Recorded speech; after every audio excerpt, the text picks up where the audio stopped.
Hello everyone, this is Kruti Patel from Pharmaceutical Technology Department, LJ Institute of Pharmacy. Welcome to Pharma Ignite, the official channel of LJ Institute of Pharmacy. We have started with the online session for the sterilization.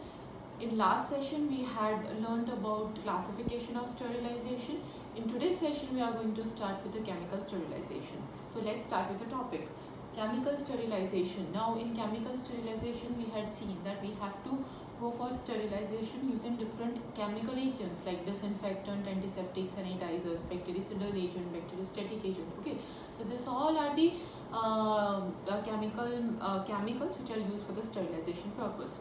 Let's move further. The next is ideal characteristics of disinfectant, or you can say ideal characteristics of chemical sterilizing agent. Okay, so this all chemical sterilizing agent, we will be terming them as disinfectant. Okay, so that it will be easier for us to understand. So if we talk about ideal characteristic, then the first characteristic is high potency. High potency means it should work effectively even at lower concentration. That should not happen that I have to take 20 to 30 ml for cleaning purpose. Okay, just like sanitizer, you are taking small amount of sanitize in your hand, you are rubbing it off, and then that is giving you a result. So same way, it should have high potency at low concentration. Then the second is stable. It should be stable at environmental condition. It should not degrade. Then the next ideal characteristic is act rapidly. That should act rapidly. That should not be the case when you apply disinfectant and then that gives effect after 2 hours. No, that should not be the case. It should act rapidly. Then the next is it should be non-toxic. Yes, it should not impart any toxicity. Then the next is it should have pleasant odor.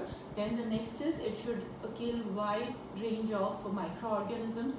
Then the next is it should be miscible with water in all parts. That should not be the case. It is miscible in 1:2 ratio or 3:4 ratio. No, it should not like that. It should be miscible in water in all proportions, so that it will be easier for us to use it. Okay, and the last is it should have good penetration power. So this all are the ideal characteristics of any disinfectant. Now the next is factors affecting disinfection process. Now this is very important from your exam point of view. Okay, so please learn it very carefully. So if we talk about different factors affecting disinfection process, then there are 7 different factors which affect. The first is the duration of contact or time of contact. The second is effect of temperature. Then next is effect of concentration, or you can say it as effect of dilution. Then the next is effect of pH. Then the next is effect of surface activity. The next one is effect of foreign matter or effect of interfering substances, or you can say it as effect of organic substances. And the last one is the effect of population, or you can say it as effect of inoculum size. So these are the 7 factors which affect the disinfection process. Now we will be learning them in detail. Our first factor is time of contact or duration of exposure. Now as we all know, suppose this is a disinfectant, these are the microorganisms. If we increase the contact time of disinfectant with microorganisms, then what happens? Of course, the process of disinfection or rate of disinfection increases. That means the longer the duration you give, higher the number of microorganisms will be killed. Okay, so that is the effect of duration. Now this effect of duration or this disinfection process actually follows the first order kinetics. Now what is first order kinetics? First order kinetics means that is dependent upon concentration. So as the number of microorganism increases, what you have to do? You have to increase the contact time. Okay, and as you increase the contact time, what happens? The number of killing of microorganism increases. Okay, so this is all connected. Okay, so that follows first order reaction. Now what is the equation? K is equals to 1 upon T log capital B upon small b. Now this K is rate constant. If we talk about T, then T is time to reduce microbial count from initial to final. Okay, suppose there were 100 microorganisms at the initial part, then that reduces to 60 number. Okay, so that is initial count and that is final count. Okay, so here your capital B is initial count of microorganism and next small b is final count of microorganism. Okay, and that time T is the time to reduce the microorganism from capital B to small b. Okay, so that for this process follows the first order kinetics. That is the important that you have to remember. Okay. Now the next factor is effect of temperature. Now this effect of temperature, as we all know, as temperature increases, what happens? The number of killing of microorganism increases. Okay. Now this is all we know. Now, but this relationship is very interesting relationship. Okay. See, look at here. There are two columns. First is temperature and second is number of killing of microorganism. Okay. Say for example, first I have temperature 50 degrees Celsius. Okay, so at 50 degrees Celsius, say for example 100 microorganisms are getting killed. Okay, now what happens? As I increase temperature, I am adding more 10 degrees Celsius. Okay, so what is happening at 60 degrees Celsius? The number of killing of microorganism is double. Okay, so that is 200 now. Now again I am increasing 10 degrees Celsius temperature. So again the number of microorganism killing also that increases. Okay. So now this relationship is known as the temperature increases. As the temperature increases arithmetically, the number of killing of microorganism increases geometrically. Now what is arithmetic mean? What is arithmetic progression? That you all know. If you don't remember, let me tell you. The specific number is being added every time. Say for example your 10 degrees Celsius. 10 degrees Celsius is added every time. Constant addition. Okay, so that is known as arithmetic progression. Now the second is geometric progression. What is geometric progression? The specific number is being multiplied every time. Here it is multiplied by 2. Okay, that can be 3, 4, whatever, but that has to be constant. So as temperature increases arithmetically, the number of killing of microorganism increases geometrically. So this is very wonderful relationship. So that means if I increase temperature only by 10 degrees Celsius, what happens? The number of killing of microorganism will increase. Okay, now this specific addition of temperature, let's talk about temperature now. So this specific addition of temperature is known as temperature coefficient. You can see here it is known as temperature coefficient QW. Okay, now what is QW? QW is known as temperature coefficient. Now that W is any specific number. If I am increasing temperature every time by 10 degrees Celsius, then that should be Q10. If I am increasing temperature 5 degrees Celsius every time, then that should give me value of Q5. Okay, so that is the value Q5 or Q10 or Q12, whatever that can be. But in microbiology, generally in sterilization process, always Q10 is used. Okay, so Q10, that is temperature coefficient. Okay, now what is this temperature coefficient? It is the measure of rate of change of any biological or chemical process by increasing, as a consequences of increasing 10 degrees Celsius temperature. Okay, so that is the Q10. Okay, now for the most of the biological system, this value is between 2 to 3. Okay, that means the value of Q10 will be 2 or value of Q10 will be 3.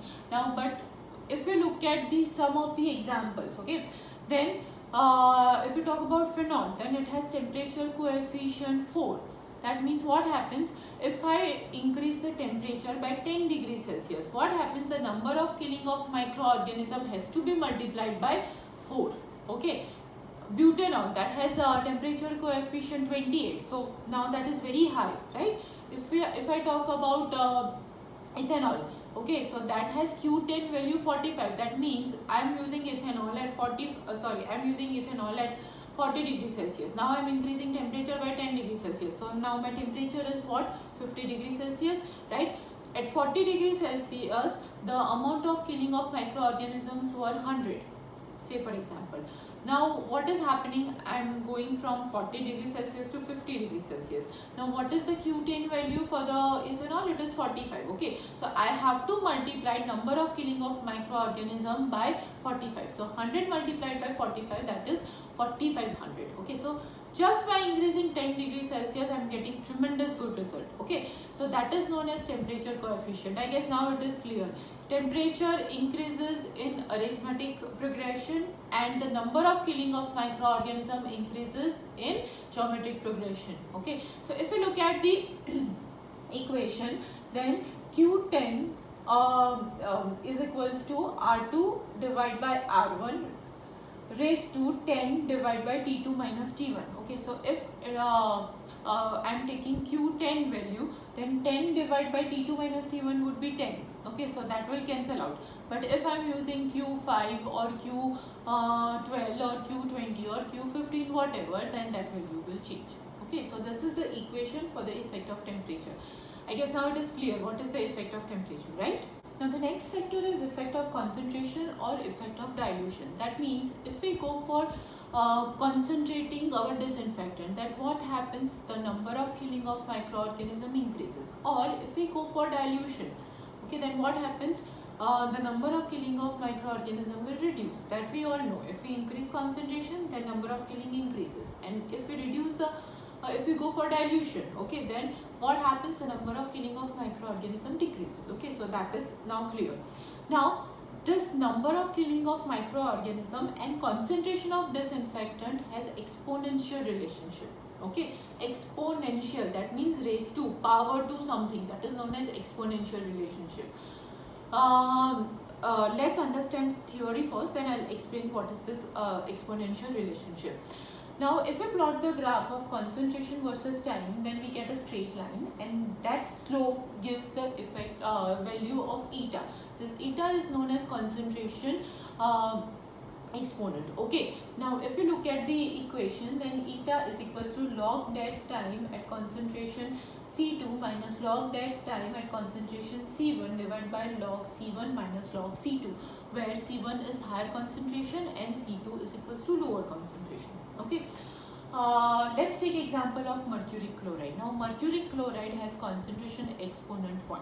Remember this, it has concentration exponent 1. That means eta is equals to 1. Okay, now if I increase the concentration by 3 times, okay, if I increase the concentration by 3 times, then what happens, the activity will increase by 3 raised to 1.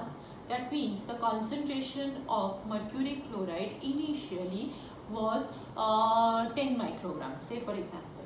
Okay, now I am doing 3 times, I'm concentrating it 3 times. Okay, so now concentration will be 30 microgram per ml. Initially it was 10 microgram per ml, now it is 30 microgram per ml. Okay, at 10 microgram per ml, suppose 100 microorganisms were killed. Okay, now 3 times I'm increasing the concentration, so number of killing of microorganisms will be 1000 multiplied 100 multiplied by 3 raised to 1. Okay, why 3? Why we multiplied with 3? Because 3 times we go for increasing concentration. We increase concentration by 3 times, so that is 3 raised to 1. Why raised to 1? Because that is concentration exponent. Okay, so 100 multiplied by 3 raised to 1, so that is 300. Okay, so if I increase the concentration by 3 times, then what is the case? The number of microorganism killing is also increasing. Now say for example alcohol has concentration exponent 9. Okay, so what happens, initially if I have ethanol of 10 microgram per ml, same, I am going for 3 times concentrating my solution, so now the concentration is 30 microgram per ml. At 10 microgram per ml, the number of killing of microorganisms were 100. Okay, now what will happen here, for the 30 microgram per ml, 100 multiplied by 3 raised to what? 3 raised to 9. Why 9? Because 9 is concentration exponent. This is the concentration exponent. So this has exponential relationship. Okay, the number of microorganisms will increase tremendously. Okay, if we increase the concentration. Okay, for the phenol, the concentration exponent is 6. Okay, same happens with the dilution. Okay, if I go for diluting my substance, then what happens? I have to divide. In case of increasing concentration, what I did, I multiplied with the microorganism. Now if I am going for dilution, then what happens? I have to divide. Okay, so this is the effect of concentration. So effect of concentration is an exponential relationship. Okay, getting? Now let's move further. The next is effect of pH. Effect of pH. This effect of pH can be explained by 3 different terms. Now first we will be understanding them one by one in detail. First is rate of growth of inoculum. Now what is inoculum? Inoculum means microorganism, a specific size of microorganism. Okay, so or population of microorganism, that is known as inoculum. Okay. So rate of growth of inoculum. Now for the growth of microorganism, the optimum pH which is required is between 6 to 8. That means if the microorganisms get 6 to 8 pH between 6 to 8, then what happens? They will grow. That is the favorable pH for them. Okay, so below 6 and after 8, out of this range, what happens? As pH changes, the killing of microorganism or survival of microorganism is going to be difficult. So if I want to kill microorganism, what I have to do? I have to shift below 6 or after 8. If I change this pH, then the killing of microorganism will be increased. Okay, so that is the first criteria. Now the second criteria is potency of antimicrobial agent. Now this antimicrobial agent can be either of two nature. Either they may be acidic in nature or they may be basic in nature. Okay, these are the two possibilities. Now if we talk about acidic and basic substance, then what happens? If we change the pH, surrounding pH, what happens? The ionization, depending upon the pH, the ionization of molecule will take place. At specific pH, the molecule may undergo for the ionization. Okay, so if at specific pH the ionization occurs, then there are two chances. First, either ionization takes place or ionization don't take place. If ionization take place, then that produces ions. Okay, and if ionization don't take place, then what happens? There will be non-ionized molecule. Getting everybody? Either acidic substance or basic substance. Now at specific pH, what happens? Ionization might take place. At specific pH, if ionization takes place, then that produces ions. And if ionization don't take place, then that then there will be non-ionized molecule. Okay. Now in many cases, ionized molecule will be in active form. Means if your substance is in ionic form, then that will be able to kill microorganism. Okay, so active form will be ionized form in some cases. Say for example acridine dyes. So for the acridine dyes, the cations, so if ionization takes place, then there are two chances, two possibilities. Cations and anions, these are the two different types of ions, okay, which are generated. So in case of acridine dyes, these cations are more active. Okay, so at specific pH, if ionization of acridine dyes take place, then what happens? And if cations are produced, then activity of acridine dyes as antimicrobial agent increases. Okay, so that is active ions. Now the second part is active part is non-ionized molecule. Okay, non-ionized molecules means if your molecule undergoes ionization at specific pH, then what happens? That specific antimicrobial agent will lose its activity. Say for example benzoic acid, phenols, nitrophenols, these are the examples which for whom the non-ionized molecule is more active. Let's take example of benzoic acid. I have benzoic acid. Now I have a pH at which its ionization is taking place. Then what happens? The activity of benzoic acid will reduce. Now I am shifting to the pH at which the non-ionized molecule means ionization is not taking place. So my molecule is in which state? It is in non-ionized state. Okay. So what happens at that specific pH where my molecule is non-ionized, at that pH the activity of benzoic acid increases. That means I will get the more killing of microorganism. So you have to decide your agent. You have to decide whether its ionized form is active or non-ionized form is active, and accordingly I have to set pH. So at that specific pH, my molecule will be more active. My molecule will be more active. Okay, so this is the potency of antimicrobial agent. You have to start from acidic and basic part, and then you have to come till ionized and non-ionized molecule. Getting everybody? So this is the potency of antimicrobial agent. Now next is effect on cell surface. If we talk about effect of cell surface, then let's talk about microorganism first. In most of the microorganism, the bacterial cell wall is made up of mostly carboxylic acid, that is COOH. Okay, if ionization takes place, then what happens that COO minus and H plus ions will be generated. Okay, so COO minus is negatively charged part. Okay, and H will be removed. This much is clear, right? Now let's look at this diagram. There is a microorganism. Now I am changing its surrounding pH. And what is happening?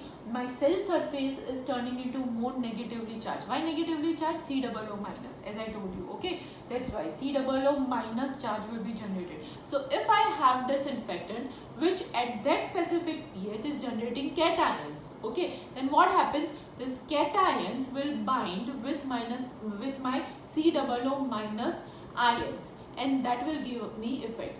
Why this happens? Because to give effect, any disinfectant has to bind with the microbial cell surface. Okay, if disinfectant binds with bacterial cell surface, then and then only that can give effect. So what I am doing, I am creating environment on bacterial cell surface on which my disinfectant can bind easily. Okay, and this is how I can improve the rate of killing of microorganism. Okay, so that was the effect on cell surface. So if we look at the effect of pH, then it has to be explained into 3 different subtitles. First should be the optimum growth for the pH, then second should be the optimum potency for the antimicrobial agent, and the third should be effect of surface activity, effect on cell surface, Okay, so these are the 3 subtitles under which we have to explain the effect of pH. Okay, now let's move further. The next one is effect of surface activity. Now effect of surface activity, that means we are here talking about surfactants. Okay, now what are the surfactants? That reduces the surface tension. If the surface tension is reduced, then what happens? The binding of any disinfectant with the microbial agent will be easier, and that's why they will be giving us more effect. So antimicrobial agent plus lower concentration of surfactant, what happens? Increase in antimicrobial activity. Why? Because they are reducing the surface tension. Say for example, the phenols, they are more active in presence of soaps, our detergents. Okay, we are taking phenol. If I am adding small amount of detergent, then what happens? The activity will be increased. The number of killing of microorganism will be increased. So that is the effect of effect of surface activity. Moving further, next is presence of interfering substances. Interfering substances, that means that might be foreign particle, any organic particle, whatever. Now what generally happens if I have foreign substance? Then activity of antimicrobial agent in most of the cases, in 99% cases, will be reduced. Okay, why that happens? Because microorganism plus foreign substance, what happens? They bind with the active sites. Microorganism cell wall which have active sites for the binding, that gets blocked. So disinfectant cannot bind at those specific sites. Okay, this is how they reduce the activity. Now the second possibility is what happens, that organic matter or that interfering substances will form or will coat the bacterial cell. That will form the protective layer around that bacterial cell, and because of that, what happens? The disinfectant cannot penetrate through, and that will not give us effect. Okay, so that is this is how this interfering substances affect the disinfection process. So if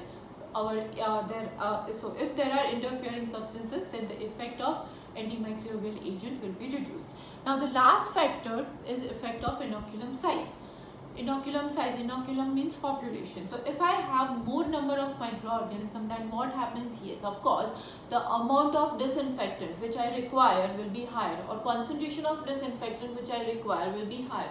Or what I have to do, I have to increase the contact time of microbial agent. Okay, so that is how, as inoculum size increases, all other factors, that means the concentration increases, or what happens, the contact time has to be increased. Okay, or what happens, the duration of exposure also increases. Okay, so this is how the effect of inoculum size affect. So this all were the factors which affect the microbial which affect the disinfection process.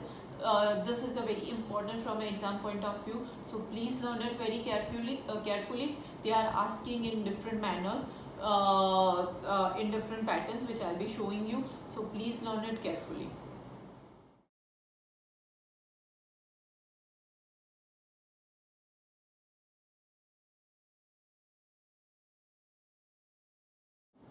Hope ideal characteristic of disinfectants and factors affecting disinfection process are clear to you. Thank you so much for watching. For more such videos, please subscribe Pharma Ignite. Thank you so much.